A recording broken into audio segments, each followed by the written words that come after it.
The MacBook Neo is the kind of product I never expected Apple to make. At first glance, it almost feels anti-Apple. For years, the cheapest MacBooks have usually started at $999 aside from older models like the MacBook Air M1, which sometimes dropped as low as $699 during sales. But the MacBook Neo starts at just $599 for education users. That is a massive $500 less than the new MacBook Air M5. A price hike that should raise a lot of concerns, and honestly it does. But after spending time testing the MacBook Neo, I can say this clearly, it is the most complete laptop I have ever used under $600. It also beats every Windows laptop in its class, and it outclasses most Chromebooks too. For $599 you get a strong aluminum body, a bright and colorful 500 nit display, and a surprisingly fast A18 Pro chip that handles everyday tasks with ease. Web browsing, video playback, casual gaming, and day-to-day productivity all feel smooth. On top of that, the side speakers are far better than you would expect at this price. So what did Apple have to cut to make this happen? Where does the MacBook Neo stand in larger laptop market? And is it actually the right choice for you? Here is my full MacBook Neo review with the real pros and cons laid out clearly. The biggest selling point of the MacBook Neo is its price. Apple clearly worked hard to keep the cost as low as possible while still delivering something that feels like a real MacBook.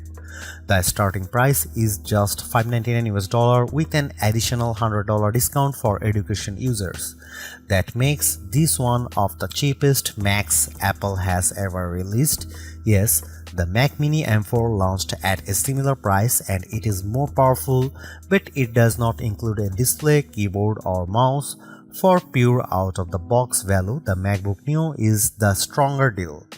At the base price, you get a 13-inch Liquid Retina display, 8GB of unified memory, and a 256GB SSD.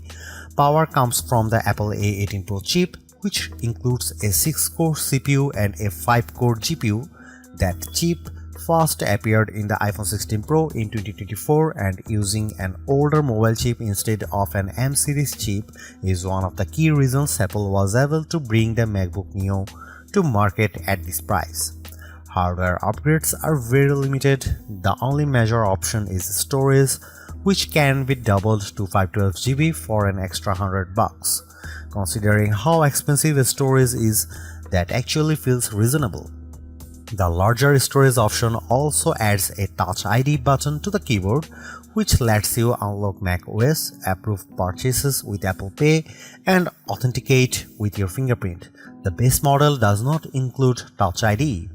At $599, the MacBook Neo goes directly against budget favorites like the HP Chromebook Plus 15.6-inch and the Acer Aspire Go 15. That is a huge shift because it is rare to say a MacBook is competing in that exact segment. Apple's build quality and design easily outclass most of those machines. The MacBook Neo also changes the meaning of cheapest Mac. The MacBook Air is no longer the entry point, and that makes the new $1,099 starting price of the MacBook Air M5 feel a little easier to accept, not exactly pleasant, but at least a little more understandable. There is one more detail worth noting. In the UK and EU, the MacBook Neo does not come with a charger in the box, only a USB-C cable. That follows a pattern we have already seen with other devices, and it is likely meant to reduce e-waste. But if you do not already own a USB-C charger, you will need to buy one separately. The MacBook Neo proves that Apple still knows how to make a budget product feel premium. Even though this is the least expensive MacBook in the lineup, it still looks and feels better than almost every laptop in its price range. The aluminum body gives it a solid, durable and high-end feel. It also comes in 4 bright color options, and the review unit I tested was the Citrus version, which is a vivid green shade that stands out in a good way. I also saw the color at the launch event. Silver is the classic Mac look, blush is a soft pink tone, and indigo is a deep blue. These colors feels fun without looking childish. That said, the aluminum build does mean the MacBook Neo is not quite as light as you might expect. At 2.7 pounds or 1.23 kg, it weighs the same as a MacBook Air. That is still portable, but students carrying it around all day may notice the weight. It is also slightly thicker than the Air. Apple has also matched the keyboard color to the laptop's finish, which gives the MacBook Neo a more unified and polished appearance. Apple describes it as a more colorful MacBook, and that is a fair description. One of the main differences between the base model and the higher storage version is Touch ID. If you buy the 512GB version, you get a Touch ID button on the keyboard that makes logging in, authorizing installs, using Apple Pay, and managing passwords much easier. It is a shame that Apple limited this to the more expensive model because biometric security is extremely convenient and is already common in many budget Windows laptops. The base model instead gives you a plain lock button, which is much less useful. The keyboard itself feels comfortable and responsive, just like the Magic keyboards on more expensive Macs, but it misses one major feature: backlighting. On other MacBooks, the keys light up in dark environments, which makes typing much easier in classrooms, libraries, or at night. Without that lighting, the MacBook Neo becomes more difficult to use when the room is dim. That is probably the biggest design compromise Apple made to hit the lower price. It is not a deal breaker, but it is hard to ignore. Along the left side, you get two USB-C ports. These also handle charging. Since there is no MagSafe 3 here, the ports look normal, but they are not equal. The rear port uses USB 3 speeds, which reach up to 10 Gbps. That is fine the most accessories, but it is much slower than the Thunderbolt 4 and Thunderbolt 5 ports on more expensive MacBooks. You can still connect a USB-C monitor and run it at 4K 60Hz, which is good.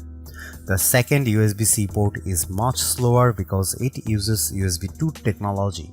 That means speeds of just 60 MB per second, which is really only suitable for low-demand accessories like wired mice or keyboards.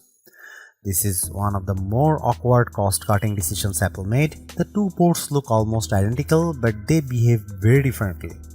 That could easily confuse people, especially when a flash drive suddenly transfers data much more slowly than expected. Even though I understand why Apple did it, using USB 2 in a 2026 laptop feels hard to justify. Still, the rest of the design avers that kind of disappointment. The aluminum chassis looks premium, the 13-inch screen is a strong choice for portability, and the display itself is one of the best parts of the MacBook Neo. At 2408 by 1506, it is much sharper than the 1080p panels most budget laptops uses. It also gets up to 500 nits of brightness, which is excellent for a laptop in this price bracket. That brightness makes the screen easy to use outdoors or in bright rooms, while the color reproduction is vivid and rich thanks to support for 1 billion colors. For anyone who has used a cheap laptop with a dull, washed-out screen, the MacBook Neo's panel will feel like a major upgrade. It is one of the best budget laptop displays you can buy and maybe the best of all. The only missing feature, of course, is touchscreen support, because this is still very much an Apple laptop. The MacBook Neo is the best budget laptop you can buy right now.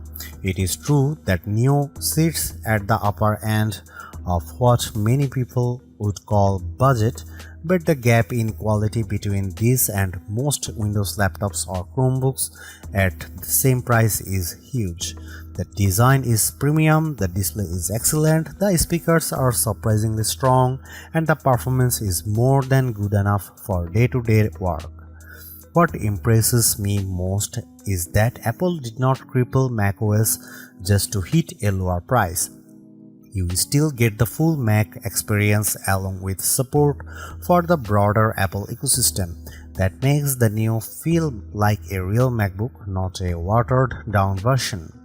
Yes, there are compromises. The USB-C setup is awkward, the keyboard has no backlight, and the 8 GB memory limit is restrictive, but those issues are understandable in a laptop this affordable, even if they are still disappointing. At the end of the day, Apple has made a budget MacBook that actually feels worth buying. It is not the cheapest option on the market, but it is one of the smartest.